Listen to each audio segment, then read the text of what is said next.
ولم يكن له شريك في الملك ولم يكن له ولي من الذل وكبره تكبيرا.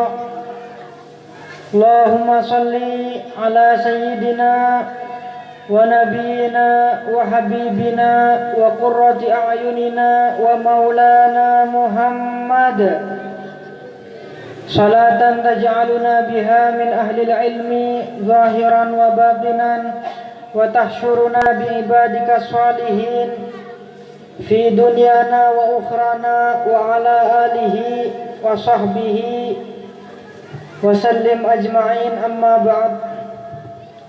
Hadratal muhtaramin wal mukarramin, yang saya hormati dan saya ta'zimi, para alim, para ulama, para kiai, wabil khusus Hadratal Mukarram Hadratal Syekh Kiai Haji Muhammad Ali bin Kiai Haji Khalil Yasin, yang sangat saya hormati dan sangat saya ta'zimi. Tidak lupa juga kepada seluruh para kiai, para asatidz, wabil khusus para asatidz, ustadz dan ustazah yang telah mengasah, mengasuh dan mengasih Madrasah Diniyah At-Taufiq, Madrasah Diniyah At-Taufiq, yang harapannya semoga tetap menjadi madrasah yang mengajarkan warisan baginda Nabi ila yaumil qiyamah. Amin Allahumma. Yang juga saya hormati seluruh tokoh masyarakat, para sesepuh, dan juga seluruh muslimin wal muslimat wal mustami'in wal mustami'at yang alhamdulillah Allah kumpulkan malam ini dalam perkumpulan yang insya Allah merupakan perkumpulan yang penuh dengan maghfirah, rahmat dan barakah. Amin Allahumma. Alhamdulillah, malam ini kita berkumpul dalam perkumpulan yang sangat istimewa, karena perkumpulan ini adalah perkumpulan di mana kita mengungkapkan kebahagiaan kita atas lahirnya baginda Nabi Muhammad sallallahu alaihi wasallam. Tepat di bulan dilahirkannya baginda Nabi, yaitu bulan Rabiul Awal. Mengagungkan, menghormati, mengungkapkan kebahagiaan atas dilahirkannya baginda Nabi Muhammad sallallahu alaihi wasallam adalah fitrah setiap makhluk, manusia atau bukan, manusia, hewan atau benda mati. Secara fitrah alam semesta ini memang dituntut untuk menghormati baginda Nabi Muhammad sallallahu alaihi wasallam. Karena memang pencipta alam semesta, Allah Subhanahu wa taala menjadikan baginda Nabi sebagai makhluk yang paling mulia di antara seluruh ciptaannya. Oleh karena itu, Al-Imam Ibrahim Al-Laqani dalam nazamnya Jauharatul Tauhid mengatakan, wa afdalul khalqi 'alal itlaqi nabiyuna famil anish shiqaqi, yang artinya makhluk paling mulia secara mutlak. Artinya tidak ada pengecualian sama sekali, makhluk paling mulia adalah baginda Nabi Muhammad sallallahu alaihi wasallam.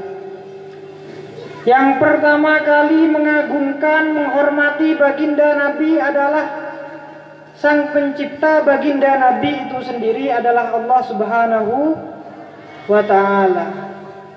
Bisa kita amati, kita cermati sendiri dalam Al-Quran. Dalam Al-Quran, para ulama membuat kesimpulan menarik di mana Allah Subhanahu wa Ta'ala setiap melakukan pembicaraan dengan para nabinya, dengan seluruh para nabi, para rasulnya, Allah Subhanahu wa Ta'ala selalu memanggil nama nabi tersebut. Saya ambilkan contoh beberapa saja ketika Allah Subhanahu wa Ta'ala berbicara dengan Nabi Adam alaihissalam.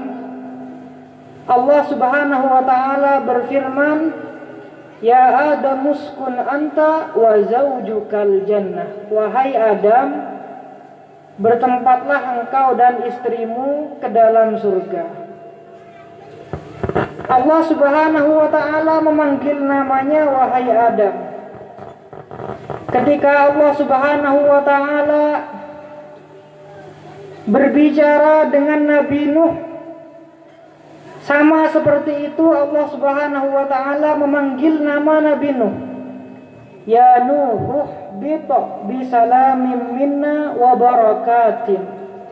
Yang artinya wahai Nuh, mendaratlah engkau setelah perjalanan menaiki bahtera atau perahu yang sangat besar, perjalanan yang sangat lama, mendaratlah engkau dengan keselamatan dari aku. Firman Allah Subhanahu wa Ta'ala. Begitupun ketika Allah Subhanahu wa Ta'ala berbicara dengan Sayyidina Ibrahim alaihissalam, beliau berkata, "Qad saddaqtar ru'ya ya Ibrahim." Yang artinya, wahai Ibrahim, engkau telah membenarkan apa yang engkau lihat dalam mimpimu. Ketika berbicara dengan Nabi Musa, beliau juga memanggil namanya, "Wa ma tilka biyaminika ya Musa." Wahai Musa, apa yang ada di tangan kananmu. Ketika berbicara dengan Nabi Zakaria, beliau juga memanggil, Allah Subhanahu wa Ta'ala juga memanggil namanya, "Ya Zakaria, inna nubashiruka bi ghulamin ismuhu Yahya." Yang artinya, wahai Zakaria, aku Allah memberi kabar bahagia kepadamu, yaitu berupa akan dilahirkannya putramu yang bernama Yahya. Artinya Allah Subhanahu wa Ta'ala setiap berbicara dengan para nabinya selalu memanggil namanya. Wahai Adam, wahai Nuh, wahai Ibrahim, wahai Isa, wahai Musa, wahai Zakaria. Akan tetapi dalam Al-Quran tidak ada satupun ayat, dalam Al-Quran tidak ada satupun panggilan dari Allah Subhanahu wa Ta'ala memanggil baginda Nabi Muhammad sallallahu alaihi wasallam, memanggil dengan menyebut namanya, "Ya Muhammad, wahai Muhammad," atau "Ya Ahmad, wahai Ahmad." Tidak pernah sama sekali. Dalam ribuan ayat tidak ada sama sekali panggilan Allah Subhanahu wa Ta'ala wahai Muhammad. Akan tetapi Allah memanggil baginda Nabi dengan panggilan yang sangat spesial, panggilan yang penuh penghormatan, panggilan yang penuh rasa takzim dari Sang Pencipta terhadap salah satu makhluknya. Setiap panggilan Allah Subhanahu wa Ta'ala kepada baginda Nabi Muhammad di dalam Al-Quran pasti memakai lafaz "Ya ayyuhar rasulu" atau "Ya ayyuhan nabiyyu", yang artinya wahai sang rasul atau wahai sang nabi. Saya ambilkan contoh firman Allah Subhanahu wa Ta'ala, "Ya ayyuhar rasulu balligh ma unzila ilaika mir rabbik", yang artinya wahai sang rasul, sampaikanlah apa yang diturunkan kepadamu dari Tuhanmu. Panggilan yang sangat penuh dengan kesopanan, penuh dengan etika. Dalam ayat lain Allah berfirman, "Ya ayyuhan nabiyyu qul li azwajika wa banatika wa nisa'il mu'minin", al-ayat, yang artinya wahai sang nabi. Allah Subhanahu wa Ta'ala tidak memanggil namanya, akan tapi berfirman, wahai sang Nabi, katakanlah pada istri-istrimu, katakanlah pada putri-putrimu, dan katakanlah pada wanita-wanita muslimah. Intinya apa? Dalam panggilannya saja Allah Subhanahu wa ta'ala membedakan antara nabi-nabinya dengan baginda Nabi Muhammad sallallahu alaihi wasallam, yang berarti bahwa baginda Nabi adalah makhluk yang paling mulia yang pernah Allah ciptakan. Allahumma salli ala sayyidina Muhammad wa ala alihi wa sahbihi wa sallim. Oleh karena itu, secara fitrah kita sebagai makhluk Allah Subhanahu wa ta'ala dituntut untuk mengungkapkan kebahagiaan kita, etika baik kita, rasa ta'zim kita, kesopanan kita atas lahirnya baginda Nabi Muhammad sallallahu alaihi wasallam. Bahkan bukan hanya manusia, alam pun, semesta raya pun ketika baginda Nabi dilahirkan turut mengungkapkan kebahagiaan. Oleh karena itu, seperti yang dibacakan oleh munsyid tadi, sebelum mahallul qiyam dibacakan satu penggalan daripada maulid yang dikarang Al-Imam Ad-Daibai, di mana beliau berkata, fahtazzal arsyu taraban wastibsyara, yang artinya ketika baginda Nabi Muhammad dilahirkan, ihtazzal arsyu, singgasana arsy bergoncang, taraban wastibsyara, berguncang karena bahagia, karena senang atas lahirnya baginda Nabi. Wasdadal kursiyyu haibatan wa waqara, dan tempat al-kursi yang ada di arsy juga bertambah wibawa dan ketenangannya. Wamtala'atis samawati anwara, di malam dilahirkannya baginda Nabi langit-langit dipenuhi dengan cahaya. Wadajjatil malaikatu tahlilan wa tamjidan wastighfara, di malam dilahirkannya baginda Nabi para malaikat bergemuruh saling membaca zikir la ilaha illallah subhanallah dan astaghfirullah sebagai bentuk penghormatan atas lahirnya baginda Nabi Muhammad sallallahu alaihi wasallam. Disebutkan juga, walam tazal ummuhu tara anwa'an min fakhrihi wa fadli, ibunda baginda Nabi yaitu Sayyidah Aminah di saat mengandung hamil baginda Nabi Muhammad sallallahu alaihi wasallam, dalam proses kehamilannya selalu melihat keanehan dan keajaiban. Oleh karena itu disebutkan, walam tazal ummuhu tara anwa'an min fakhrihi wa fadli, ibunda baginda Nabi setiap harinya selalu melihat bermacam-macam keutamaan putra yang akan dilahirkannya. Ila nihayati tamami hamli, sampai beliau sampai pada puncak ketika beliau melahirkan sang putra.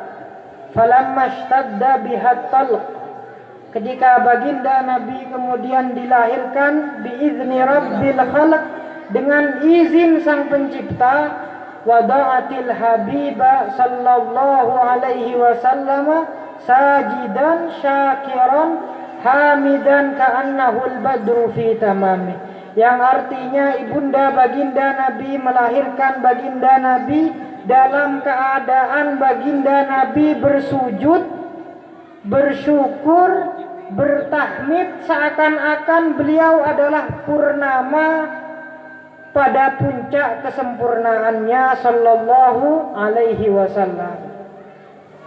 Ini adalah fitrah memang alam semesta sejak dilahirkannya baginda Nabi merayakan atau mengungkapkan kebahagiaannya atas lahirnya baginda Nabi. Oleh karena itu kita sebagai manusia yang berakal, sebagai orang-orang yang beriman, sebagai umat baginda Nabi, justru lebih dituntut untuk mengungkapkan kebahagiaan kita atas lahirnya baginda Nabi. Oleh karena itu tradisi Maulid Nabi alhamdulillah menjadi tradisi keagamaan yang sampai saat ini tetap diramaikan setiap tahunnya di negeri tercinta kita ini Indonesia. Alhamdulillah. Fadilah-fadilah atau keutamaan merayakan lahirnya baginda Nabi sangat banyak diceritakan oleh para ulama. Salah satu ulama bernama Al-Imam Ibnul Jauzi mengatakan wa mimma juriba bihtifali maulidihi syarif annahu amanun lidzalikal 'am wa busyra ajilatun linailil bughyati wal maram, yang artinya dalam bahasa kita sudah mujarab, sudah terbukti di kalangan masyarakat, kata beliau, perayaan Maulid Nabi di bulan Rabiul Awal bisa menjadi pelindung bagi masyarakat selama setahun penuh apabila Maulid tersebut dirayakan. Harapannya perayaan Maulid Nabi kita malam ini bisa menjadi pelindung bagi kita selama tahun ini, amin Allahumma. Yang kedua, kata beliau, fadilah merayakan Maulid baginda Nabi adalah wa busyra ajilatun linailil bughyati wal maram.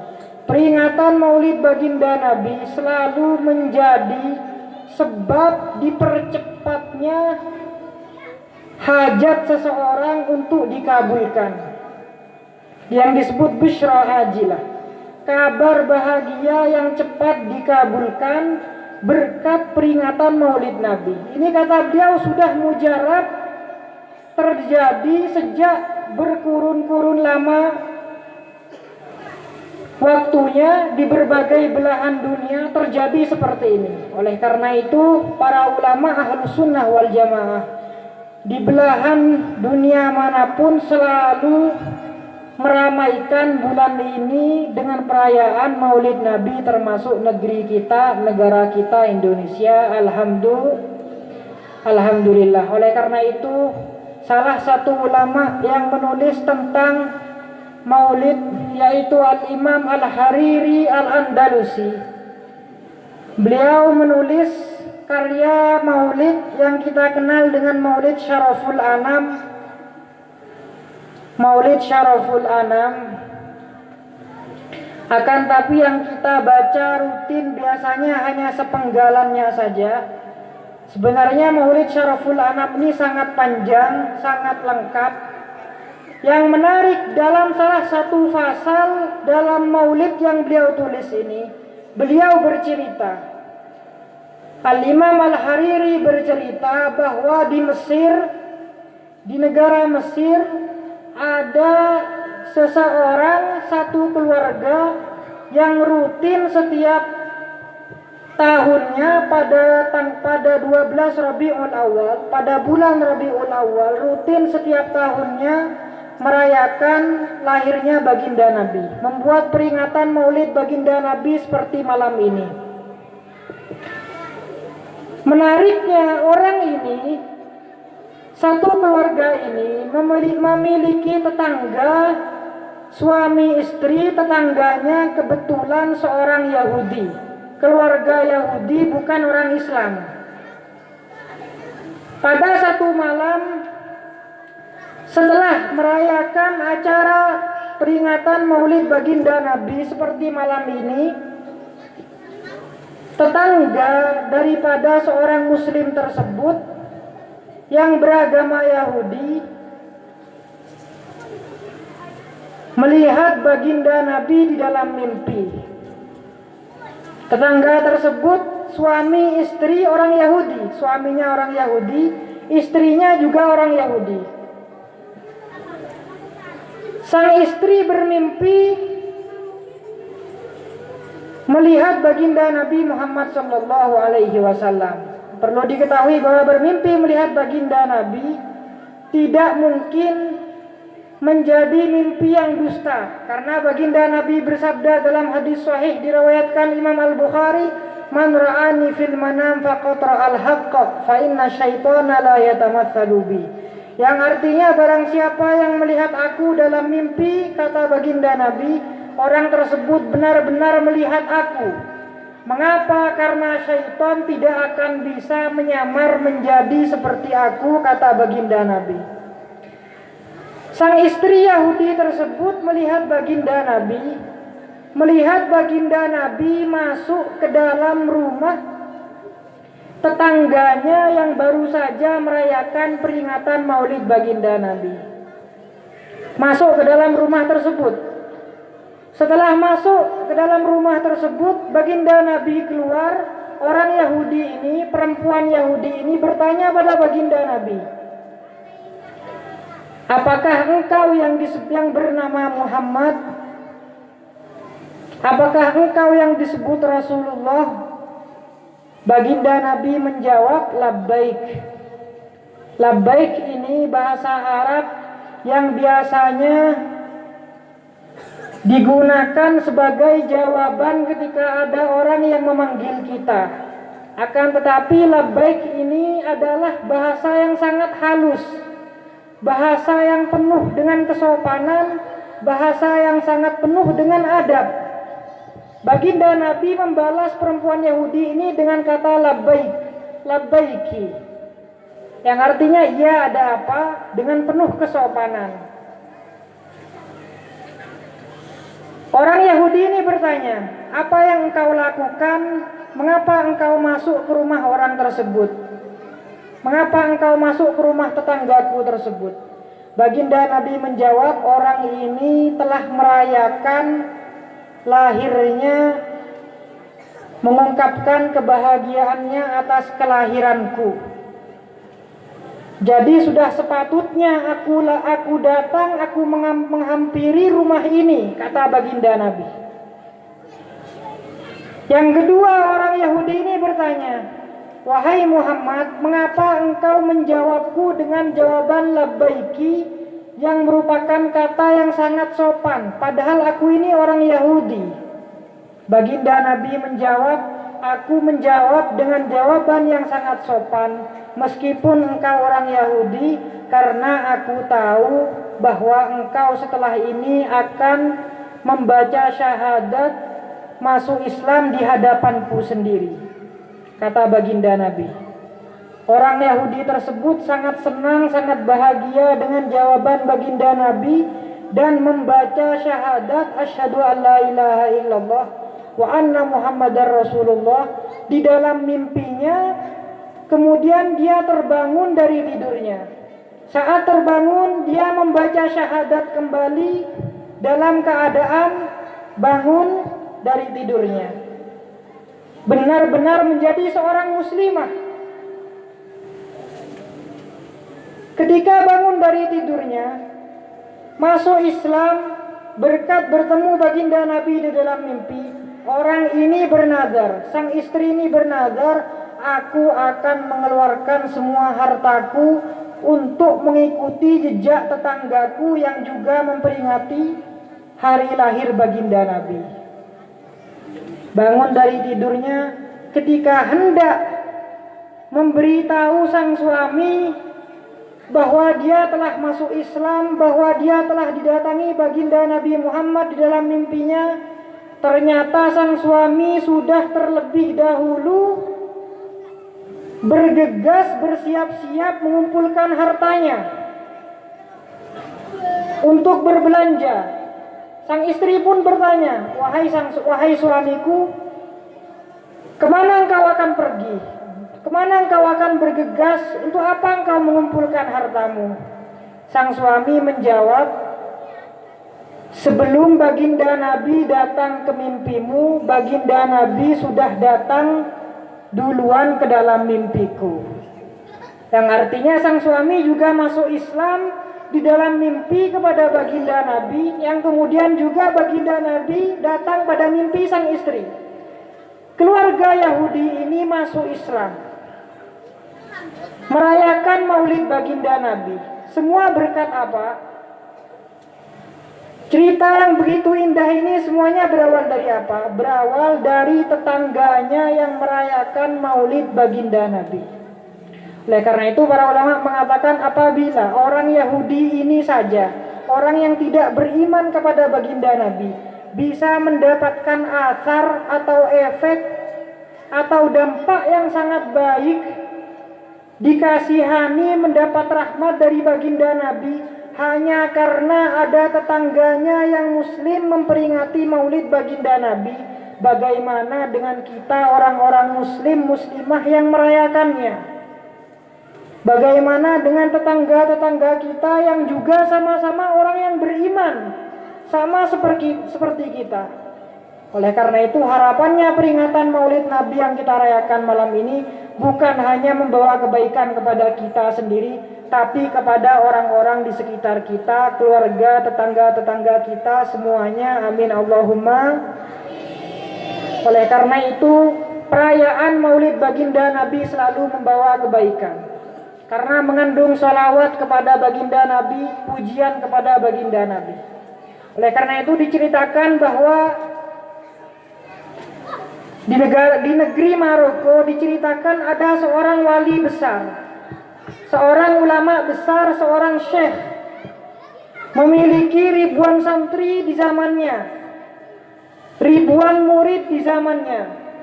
Suatu hari syekh ini, seorang kiai ini, seorang ulama ini pergi bermusafir.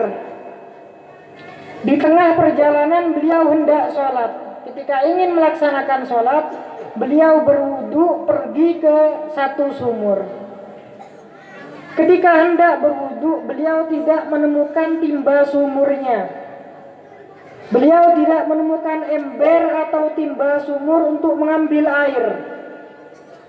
Akhirnya beliau kebingungan, bagaimana aku bisa wudu? Airnya sangat dalam, tidak ada ember, tidak ada timba sumurnya. Beliau kebingungan. Akhirnya ada seorang sobiyah. Sobiyah ini bahasa Arab, bahasa Indonesianya seorang anak kecil. Sobiyah, seorang anak kecil yang datang. Anak kecil ini datang bertanya, wahai syekh, mengapa engkau terlihat kebingungan? Syekh ini menjawab, aku ingin berwudu tapi sumurnya sangat dalam, sedangkan sumurnya tidak ada ember atau timbanya. Anak kecil ini berkata, aku akan membantumu wahai syekh, wahai kiai, wahai syekh, aku akan membantumu. Apa yang dilakukan anak kecil ini? Beliau berludah satu kali ke dalam sumur. Seketika air sumurnya naik ke atas sampai ke permukaan dengan begitu cepat. Artinya keajaiban terjadi, karomah terjadi, pertolongan Allah terjadi. Seketika air yang begitu dalam naik dengan cepat sampai ke permukaan sumur, sehingga beliau bisa berwudu dengan gampang. Akhirnya syekh ini bertanya, kiai ini bertanya, wahai anak kecil, dalam umurmu yang sangat kecil ini, apakah amalan yang engkau baca sehingga engkau memiliki keistimewaan yang begitu hebat ini?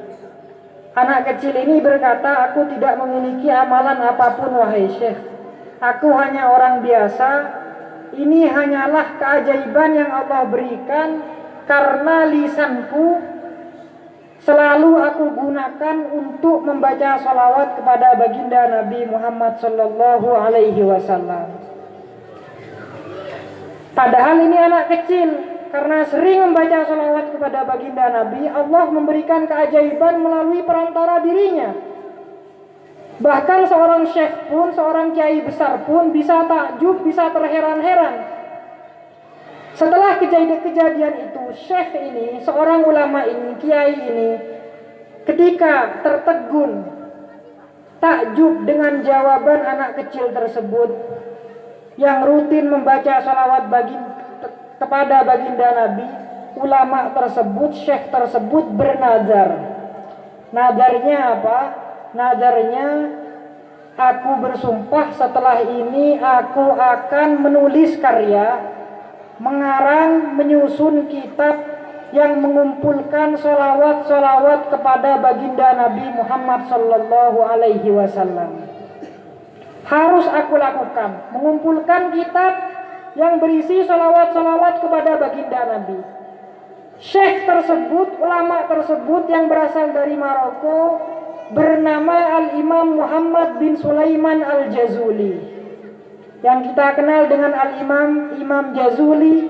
Kitab karya yang beliau susun yang berisi solawat tersebut adalah kitab yang sangat masyhur, yang sangat terkenal di berbagai belahan dunia, sering kita baca bersama-sama, yang disebut dengan kitab Dalailul Khairat. Jadi cerita kitab Dalailul Khairat yang merupakan kitab yang sering kita baca berisi salawat kepada baginda Nabi adalah cerita ketika beliau takjub pada seorang anak kecil yang ludahnya saja bisa menghasilkan keajaiban.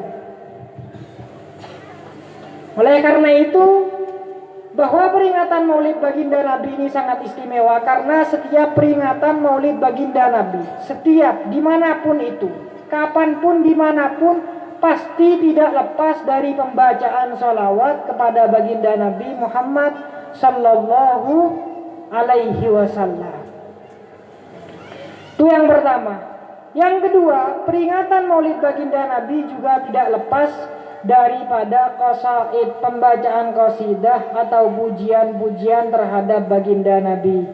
Asyraqal badru alaina yang kita baca di Mahallul Qiyam, semuanya itu adalah pujian-pujian terhadap baginda Nabi. Pujian-pujian kepada baginda Nabi bukan hal baru. Banyak para sahabat sejak zaman baginda Nabi masih ada, selalu membuat senang baginda Nabi dengan membaca pujian-pujian. Salah satunya adalah Sayyidina Hasan bin Sabit. Sayyidina Hasan bin Sabit adalah seorang penyair yang juga seorang sahabat baginda Nabi. Syair-syairnya kebanyakan adalah pujian-pujian kepada baginda Nabi. Salah satunya adalah qasidah, syair yang beliau gubah yang sering kita dengarkan saat ini, yaitu qasidah wa ajmalu min kalam taraqattu aini wa ahsanu min kalam lam talidin nisa. Khuliqta mubarra'an min kulli aibin ka'annaka qad khuliqta kama tasha'u. Ini syair beliau. Ini puisi yang beliau buat kepada baginda Nabi, yang artinya wa ajmalu minka lam taraqattu aini, wahai baginda Nabi, aku tidak pernah mataku tidak pernah melihat makhluk yang lebih tampan daripada dirimu. Wa ahsanu minka lam talidin nisa'u, dan wanita-wanita tidak pernah melahirkan seorang putra yang lebih tampan daripada dirimu, wahai baginda Nabi. Khuliqta mubarra'an min kulli aibin, engkau diciptakan dalam keadaan bersih dari segala penyakit. Ka'annaka qad khuliqta kama tasha'u, seakan-akan engkau, wahai baginda Nabi, dilahirkan seakan-akan engkau memilih sendiri sesuai kehendakmu bagaimana engkau harus dilahirkan. Oleh karena itu, yang kedua, peringatan Maulid baginda Nabi selalu spesial karena berisi pujian-pujian kepada baginda Nabi. Harapannya semoga peringatan Maulid baginda Nabi yang kita laksanakan, kita selenggarakan bersama-sama malam ini bisa membawa keberkahan, rahmat dan maghfirah untuk kita semua dan keluarga. Amin Allahumma. Harapannya dengan berkah Maulid Nabi ini Allah Subhanahu wa taala mengampuni dosa-dosa kita semua, memberikan rezeki yang halal dan lancar kepada kita semua, memberikan rahmat dan kemuliaan dari kiamat. Amin Allahumma. Sekian dari saya, kurang lebihnya mohon maaf. Insyaallah kita masih akan mendengarkan mau'izatul hasanah yang akan disampaikan guru kita Murabbi Ruhina Kiai Haji Muhammad Ali Khalil. Cukup sekian dari saya, kurang lebihnya mohon maaf. Wabillahi taufiq wal hidayah, summa ridha wal inayah. Wa akhiru da'wana alhamdulillahi rabbil alamin. Wa sallallahu ta'ala ala sayyidina Muhammadin nabiyil ummi wa ala alihi wa sahbihi wa sallam. Wassalamualaikum warahmatullahi ta'ala wabarakatuh.